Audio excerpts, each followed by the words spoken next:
So if you actually have watching my videos before, this is another gear tour. This is of my 5153.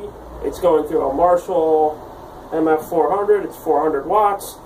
And I'm going to do a demonstration of each one of the channels, and then I'm going to talk a little bit afterwards. That was a clean channel. We're going to go to channel 2, which is more of like a crunch channel.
Act as its own gain channel as is.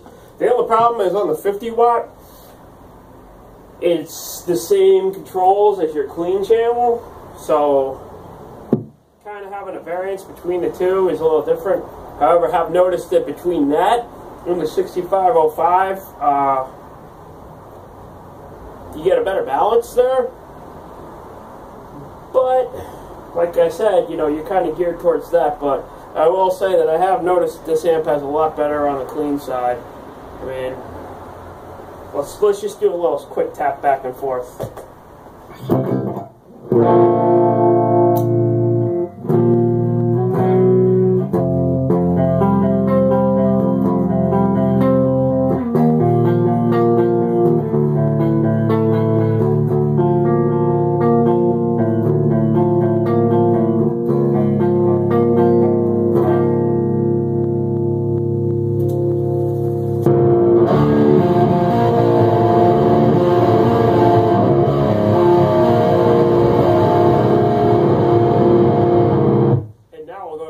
Same thing on channel 3, which is like your ridiculous, you need 8,000 tons of gain for no reason at all.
liking it. I mean, 50 watts is really more than you're going to need to play any kinds of like bars or like small VFW walls. You don't really need the 100 watt amp. I think the only advantage that I see over, you know, the 100, wow, I can't talk, not like I ever could before, but the only advantages that I see over the 100 watts than the 50 is you get the extra set of dials for the clean channel. But like I mentioned, because this is the third in a series of amps, although it's its own, I will also point out that it is its own amp. It's not, you know, a sequel to the previous amps, as it's an entirely new amp just with Eddie Van Halen's name on it. You get a little bit more versatility. It's like they basically took that whole design of the 5150 that he did with PV, and he completely redesigned the entire thing from top to bottom, new transformers and everything. Let me kind of talk about the innards and the downsides of what I've discovered so far. Aside from the whole lack of, you know, channel differentiation between 1 and 2. 1 and 2 is its own channel, 3 is its own channel, and that's awesome. You basically get a couple different controls on it. You get there's a master presence and a master resonance.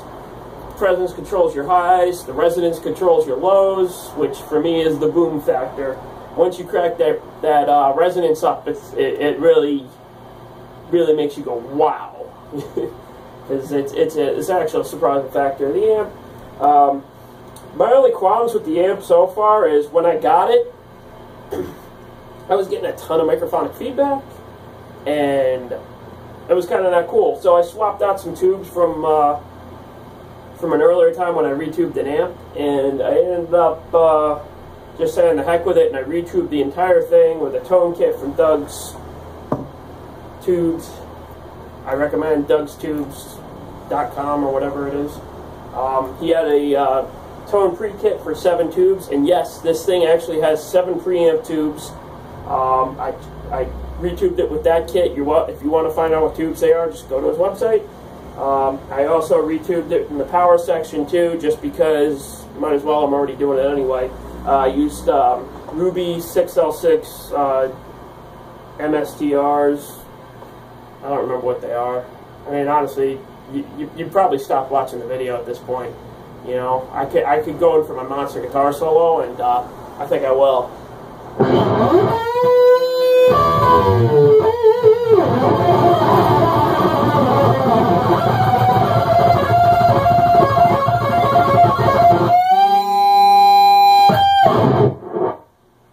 That was awesome, right?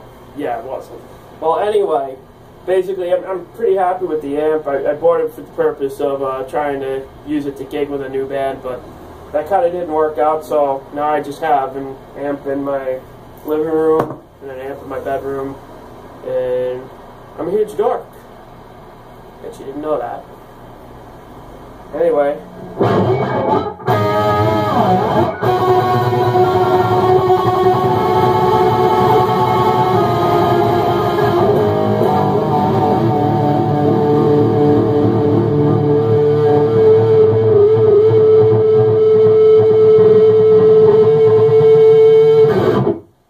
My videos, check it out. I do monthly random riffs, and I have to go yell at some kids to get off my lawn right now. Alright, thank you.